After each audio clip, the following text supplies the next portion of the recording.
more secrets of the Apocrypha. All right? Or what we're going to call this the mysteries of the Apocrypha. The last thing, one of the main reasons they don't want you to go into the Apocrypha. There's information that was taken out that everyone on earth should know. That everyone should know. And I think the Most High is having it be revealed now, because a lot of people want to know, like, what happens once the spirit leaves. That information have been hid because they would rather you believe that you're reincarnated. They would rather have you believe that nothing happens, you just go to sleep if you bad and don't go to heaven. Or they'd rather have you don't believe anything at all. They'll make you think that your spirit stops when your heart stops, when that's not so. That's not so at all. So,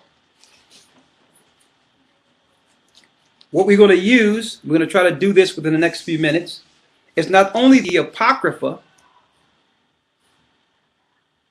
What was that? Okay. What was it though? The first one. The first one. Okay.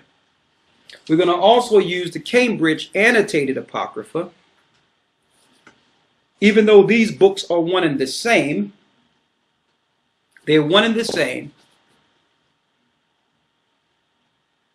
But this particular one has some extra information that this one said would be hid.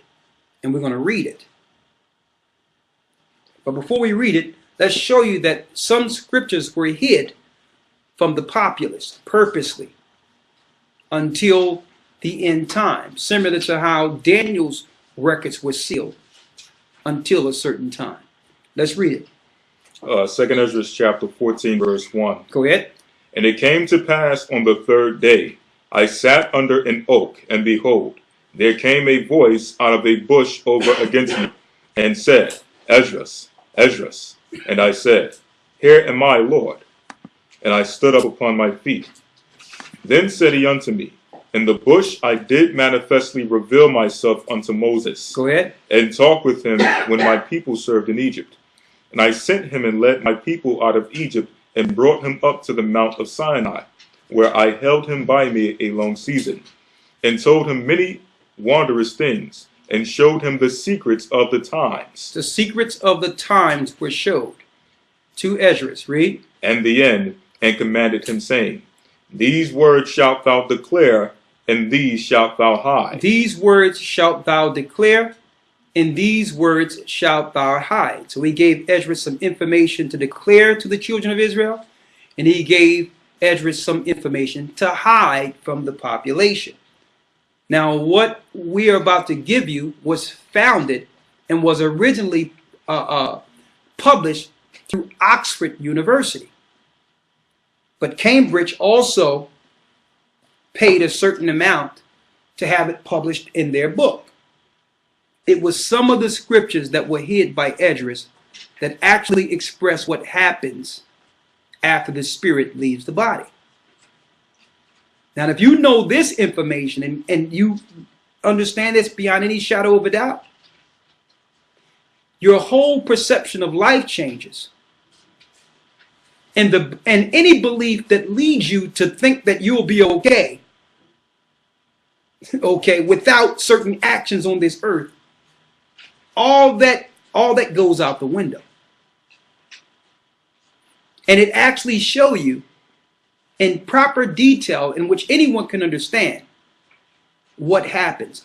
You notice how some people who claim they've been brought back to life, you wasn't brought back to life. You never was dead.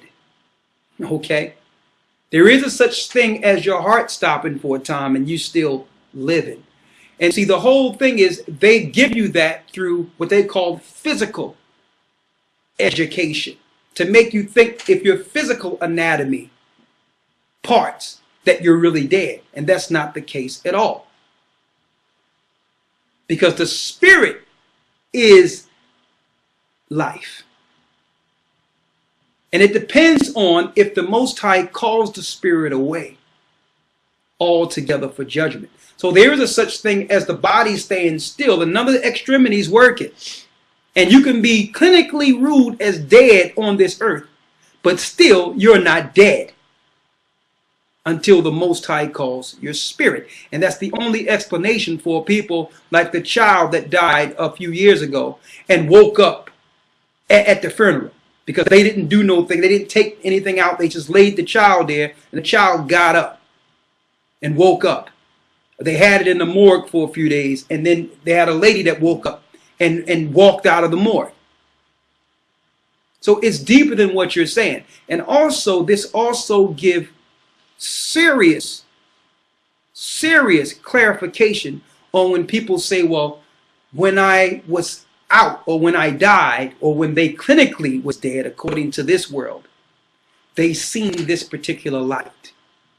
There's no, let me tell you, and this lets you know that the Catholic Church, the Cambridge University, Oxford University, they know this information is true because they put it in their books and hid it from the masses. But they will never teach you this in Cambridge University.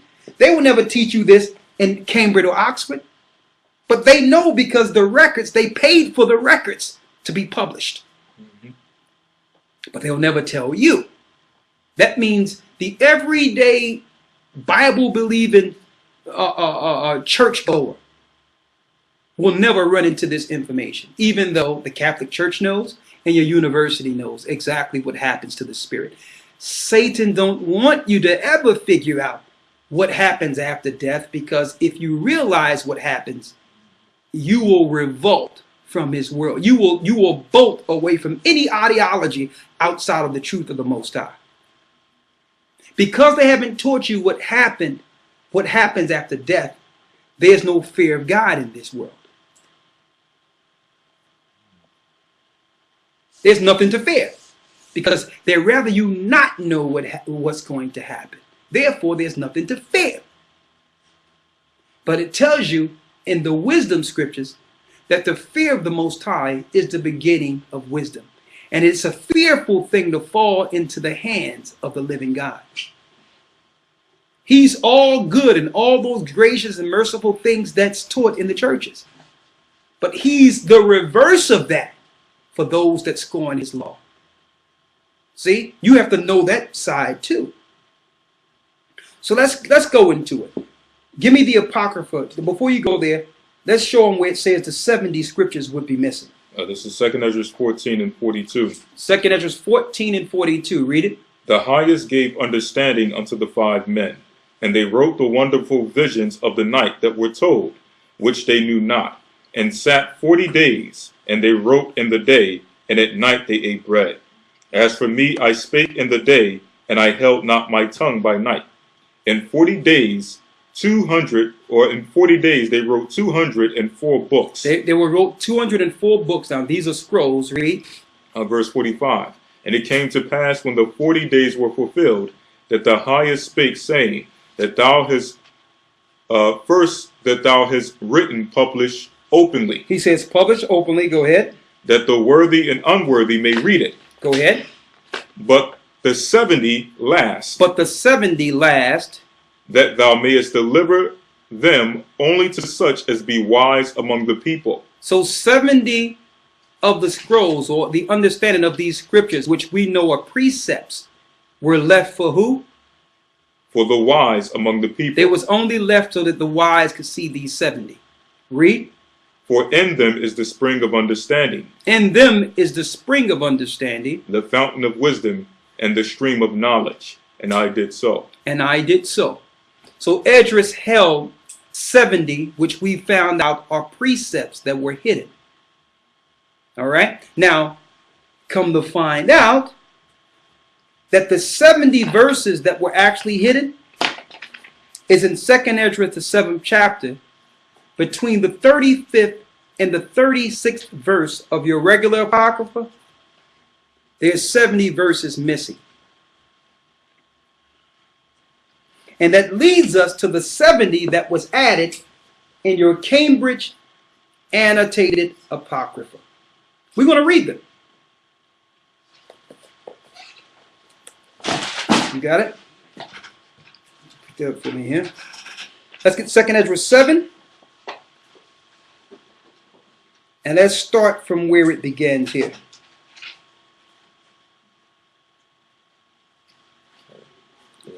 Right here.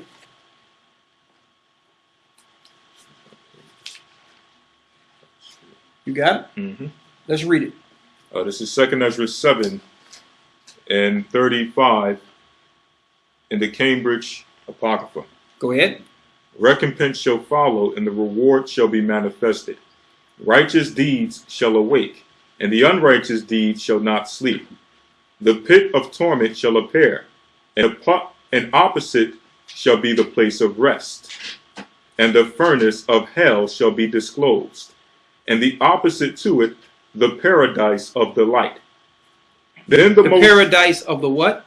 The paradise of the light. The paradise of the light. Remember that light that people see when they claim that they were dead for a moment? Of the light. Of the light. Read. Then the Most High will say to the nations that have been raised from the dead, look now, and understand whom ye have denied, whom ye have not served, whose commandments you have despised. Look on this side and on that. And here are the delight and rest, and there are fire and torments. Thus he will speak to them on the day of judgment. A day that has no sun or moon or stars, or cloud or thunder or lightning, or wind or water or air, or darkness or evening or morning, or summer or spring or heat or winter, or frost or cold or hail or rain or dew, or noon or night, or dawn or shining or brightness or light, but only splendor of the glory of the Most High, by which all shall see which has been destined. It will last us for a week of years. This is my judgment and its prescribed order, and to you alone have I shown these things. I answered and said, O sovereign Lord, I said and I say now, blessed are those who are alive and keep your commandments. But what of those for whom I prayed? For who among the living is there that is not sinned? Or who is there among the mortals that has not transgressed your covenant? And now I see that the world to come will bring delight to few, but torments to many. He says he sees that the world to come will be a delight for few, but torments for many, because Ezra is looking at the world and saying, look, everyone is sinning.